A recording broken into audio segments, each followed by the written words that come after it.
Assalamualaikum warahmatullahi wabarakatuh. Alhamdulillahi rabbil alamin. Wabihi nasta'in ala umurud dunya waddin. Wassalatu wassalamu ala asyrafil mursalin Sayyidina wa maulana Muhammadin wa ala alihi wa ashabihi ajma'in, amma ba'.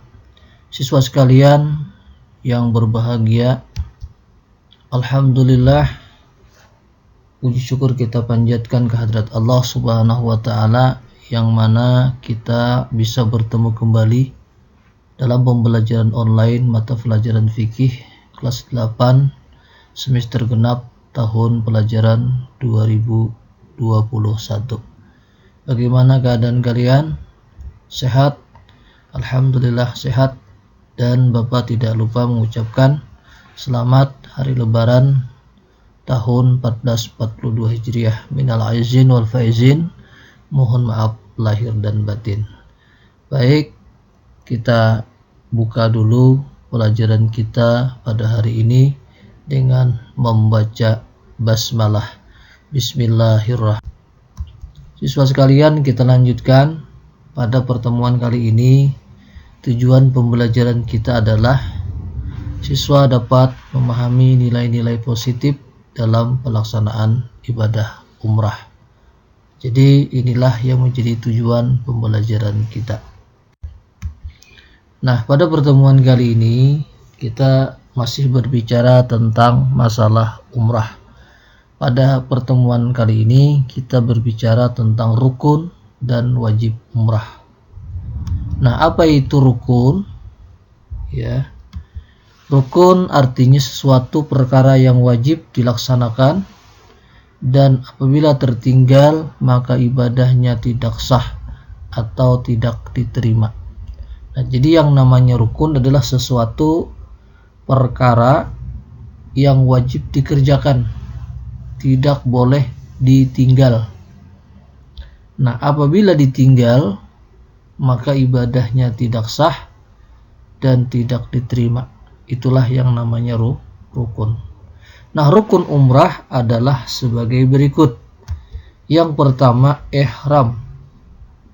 Nah, jadi yang pertama adalah ihram, yang mana ihram itu adalah dua helai kain yang warnanya putih tidak berjahit, yang mana ihram ini, yang dua helai ini adalah untuk jamaah laki-laki. Nah, ketika memakai ihram maka tidak ada lagi pakaian lain yang melekat di tubuhnya. Apakah itu pakaian dalam, apakah itu celana, ya, baju, atau ya yang lain-lain. Tidak boleh ada yang melekat di tubuhnya. Nah, ihram untuk perempuan adalah boleh berwarna putih, boleh juga berwarna lain, yang penting ya bisa menutupi aurat. Nah, yang tidak boleh ditutup untuk jamaah perempuan adalah muka dan kedua telapak tangan. Nah, itulah yang namanya ihram. Kemudian yang kedua adalah tawaf. Nah, tawaf kita ketahui adalah mengelilingi Baitullah sebanyak 7 kali putaran yang dimulai dari pintu Ka'bah dan Hajar Aswad. Di sana memulai startnya. Nah, itulah yang namanya tawaf. Kemudian yang ketiga, sa'i. Apa itu sa'i? Sa'i adalah berlari-lari kecil antara Bukit Safa dan Bukit Marwa sebanyak 7 kali putaran. Itulah sa'i. Kemudian yang keempat, tahallul.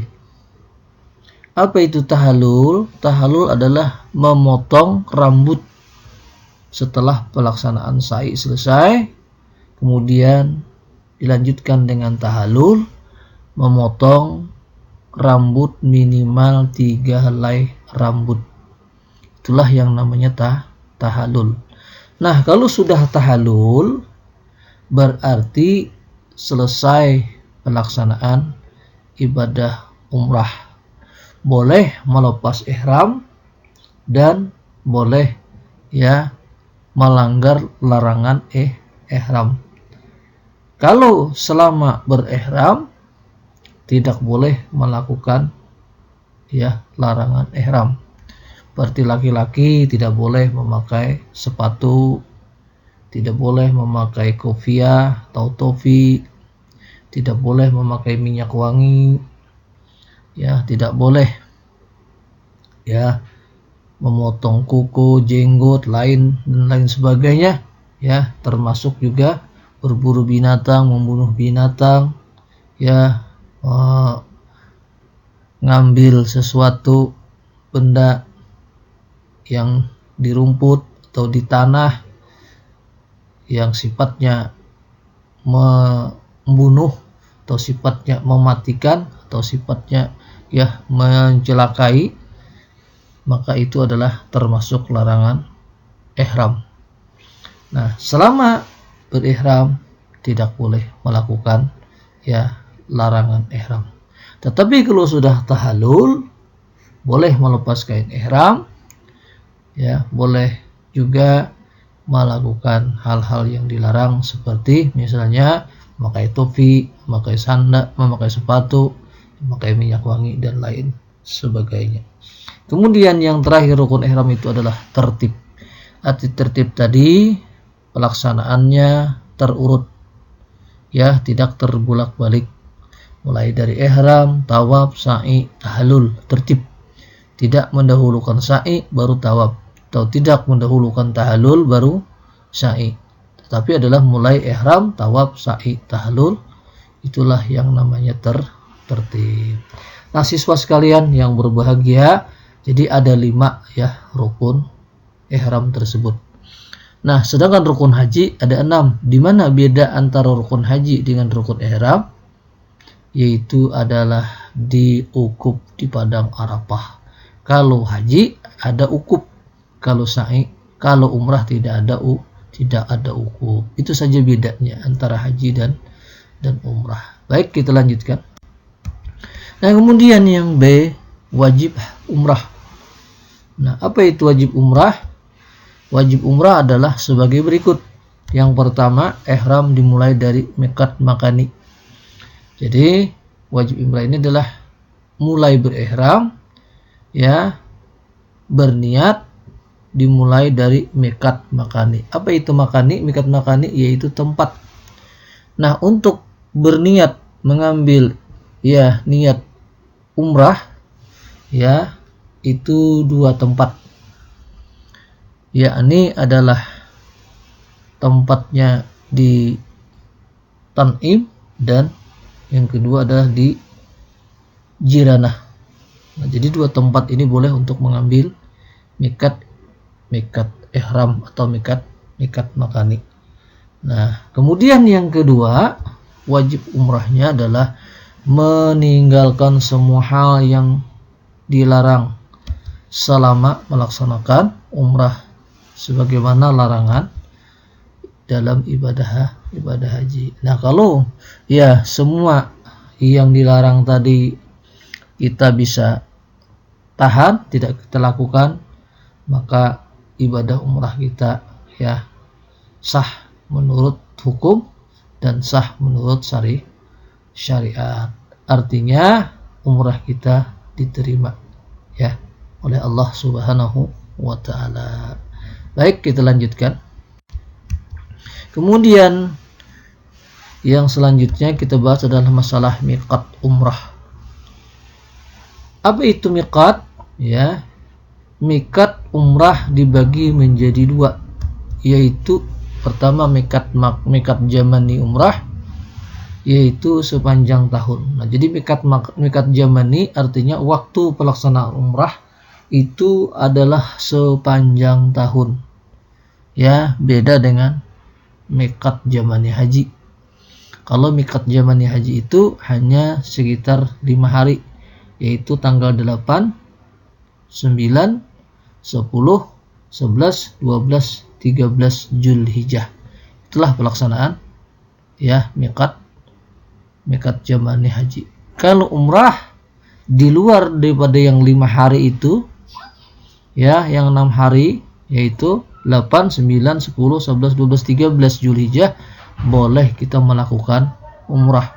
Mau berulang kali, beberapa kali boleh. Misalnya 3 kali sehari kalau kita sanggup melaksanakan umrah, boleh.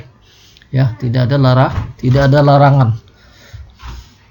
Kemudian yang kedua, mikat makani atau mikat tempat. Ya, mikat tempat umrah pada dasarnya sama dengan mikat makani haji. Nah, tetapi khusus orang yang berada di Mekah, mikat makaninya mereka di luar kota Mekah. Ya, jadi kada boleh mengambil di Mekah, di kota Mekahnya, harus keluar kota Mekah. Misal jamaah haji, ya, jamaah haji yang datang berbagai negara, ya, seluruh dunia, kalau sudah berada di tanah suci, ya, menunggu waktu pelaksanaan ibadah haji, itu waktunya begitu lama, hampir 30 hari, ya, itu biasanya jamaah-jamaah haji itu menyempatkan diri untuk mengambil umrah sunnah. Nah, sehingga mereka, ya, mengambil mikat makaninya itu 2 tempat. Ya, bisa di Tan'im dan juga bisa di Jiranah. Tan'im itu lebih dekat, sedangkan Jiranah itu lebih jauh dari kota Mekahnya. Nah, 2 tempat inilah, ya, mereka yang sering, ya, mengambil mikatnya untuk mikat makani pelaksanaan ibadah umrah. Nah, baik, siswa sekalian kita lanjutkan. Kemudian yang selanjutnya, yang terakhir kita bahas adalah tata urutan pelaksanaan ibadah umrah. Nah, tata urutan pelaksanaan ibadah umrah itu, ya, yang pertama bersuci. Artinya bersuci dari hadas dan najis, yaitu mandi ihram dengan niat menghilangkan hadas besar, dan setelah itu wudu, ya, sehingga kita betul-betul suci. Karena untuk menghadap Allah, melaksanakan ibadah umrah, melaksanakan, ya, perintah Allah, tentunya kita harus suci agar Allah suka dengan kita. Karena dalam Al-Quran dijelaskan, Innallaha yuhibbut tawabin wa yuhibbul mutatahhirin. Sesungguhnya Allah itu sangat suka, sangat sayang, sangat cinta bagi orang yang bersuci, ya, dan orang-orang yang membersihkan diri. Nah, jadi orang yang bertaubat dan orang-orang yang mensucikan diri itu Allah sangat suka, ya. Kemudian yang kedua, tata urutannya adalah berpakaian ihram.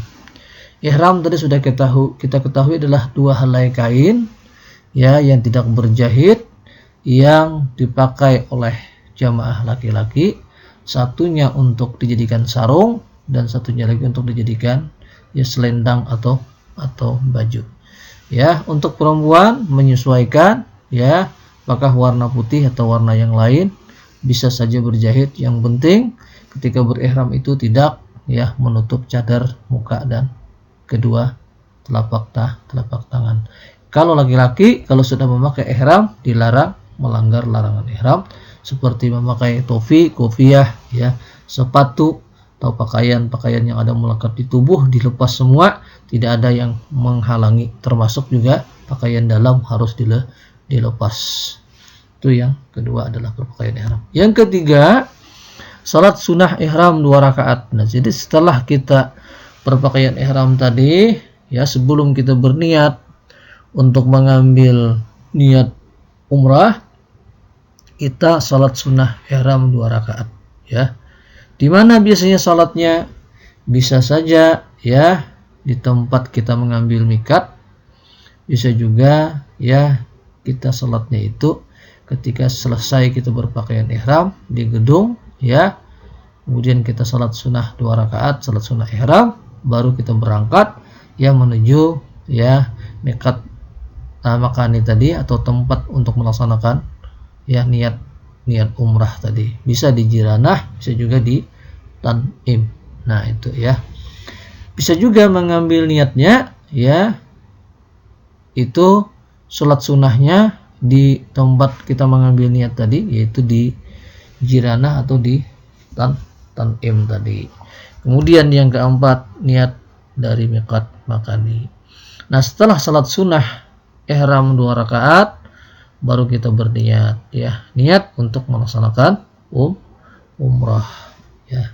Kemudian yang selanjutnya yang kelima, membaca talbiyah. Jadi kalau sudah berniat tadi, kita disunahkan memperbanyak talbiyah. Labbaik Allahumma labbaik, labbaik la syarika lak labbaik, innal hamda wa ni'matak wal mulk la syarika lak. Nah, itu diperbanyak sepanjang jalan ya menuju kota Mekah. Jadi setelah kita mengambil mikat tadi, misalnya di satu tempat yaitu di Tan'im itu ada satu kota, mulai kita berangkat ya menggunakan kendaraan, apakah menggunakan bis, menggunakan mobil, atau menggunakan yang lain-lain, sepanjang jalan ketika kita menuju ke Mekah untuk memasuki Masjidil Haram, sunnah memperbanyak talbiyah ya. Kalau tidak bertalbiyah, sunnah juga memperbanyak salawat dan doa, karena ya waktu kita menuju Masjidil Haram setelah kita berpakaian ihram tadi, berniat untuk umrah tadi, itu semua doa kita ya diijabah oleh Allah Subhanahu wa taala. Jadi kalau kita berdiam saja, tidak bertalbiyah, ya tidak berselawat, tidak berdoa, kita rugi. Kenapa? Karena kalimat-kalimat yang terlontar dari mulut kita, ya dari lidah kita, yang terucap semuanya bernilai ibadah, yang nilainya adalah Allah lipat gandakan. Nah kemudian selanjutnya yang keenam adalah memasuki kota Mekah dan masuk Masjidil Haram. Nah jadi setelah kita ya memasuki kota Mekah menuju Masjidil Haram, ya di sana kita tidak putus-putus, selalu bertalbiyah, berselawat dan berdoa tadi ya. Kemudian selanjutnya adalah melaksanakan tawaf sebanyak 7 kali putaran ya, dimulai dari pintu Ka'bah dan Hajar Aswad. Nah jadi setelah kita masuk Masjidil Haram tadi ya, pelaksanaannya adalah kita melaksanakan tawaf 7 kali putaran. Nah terserah kita mau mengambil tingkat berapa, karena di Masjidil Haram itu ya orang melaksanakan tawaf itu bisa di dasar, bisa di tingkat 2, di tingkat 3, di tingkat 4, di tingkat 5, tergantung kita keringanan hati untuk memilih ya. Semakin tinggi semakin melebar, semakin jauh. Nah jadi tapi kalau di paling dasar, paling bawah itu ya 7 kali putaran itu bisa hanya dengan waktu ya setengah jam selesai. Tapi kalau di tingkat 2, 3 dan 4, 5 itu kalau 7 kali putaran itu bisa memakan waktu sekitar 1 jam atau lebih ya, karena putarannya jauh. Kemudian selanjutnya yang ke-8 ya sya'i. Jadi setelah kita tawaf tadi kita sya'i ya. Sya'i adalah berlari-lari kecil antara Bukit Safa dan Bukit Marwah sebanyak 7 kali ya putaran. Kemudian yang ke-9 tahallul ya. Tahallul, setelah sa'i kita tahallul. Nah tahallul artinya adalah memotong rambut, minimal 3 helai rambut dipotong. Kalau sudah tahallul berarti khalaslah, sudah pelaksanaan ibadah umrah tadi. Larangan umrah tidak berlaku lagi ya. Kemudian yang terakhir, yang ke-10 adalah selesai pelaksanaan umrah. Kalau sudah selesai berarti kita boleh ya melakukan apa saja. Yang penting tidak melakukan hal-hal yang dilarang agama ya. boleh kita pakai topi, pakai kopiah, pakai sepatu, ya, pakai minyak wangi, pakai celana, ya, dan lain sebagainya. Ya, boleh melepas ihram dan lain sebagainya. Kalau kita sudah selesai umrah. Baik siswa sekalian, ya, sebelum Bapak ya melanjutkan untuk pertanyaan, apakah ada kalian tanyakan? Ya, apakah yang kalian perlu tanyakan, silahkan. Kalau tidak di pembelajaran ini bisa kalian nanti menanyakannya melalui timeline dan nomor WA Bapak. Baik ya. Baik siswa sekalian, kita lanjutkan ya. Untuk pertemuan kali ini adalah soal. Ada 3 soal. Yang pertama soalnya adalah jelaskan dan sebutkan rukun dan wajib umrah. Yang kedua, sebutkan macam-macam miqat. Yang ketiga, sebutkan urutan tata cara pelaksanaan ibadah umrah. Nah, jawabannya kalian tulis di kertas, kemudian kalian kirim ke KI 3. Ya, demikian ya pertemuan kali ini. Mudah-mudahan ada manfaatnya, dan Bapak mengingatkan kepada kalian untuk selalu belajar. Jangan lupa ya, selalu setiap hari itu ada membuka atau membaca buku, karena ya kunci sukses itu adalah belajar. Mustahil orang pintar tanpa belajar.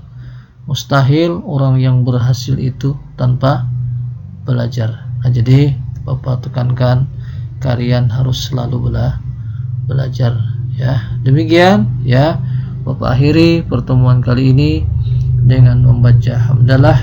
Alhamdulillahirabbil alamin. Assalamualaikum warahmatullahi wabarakatuh.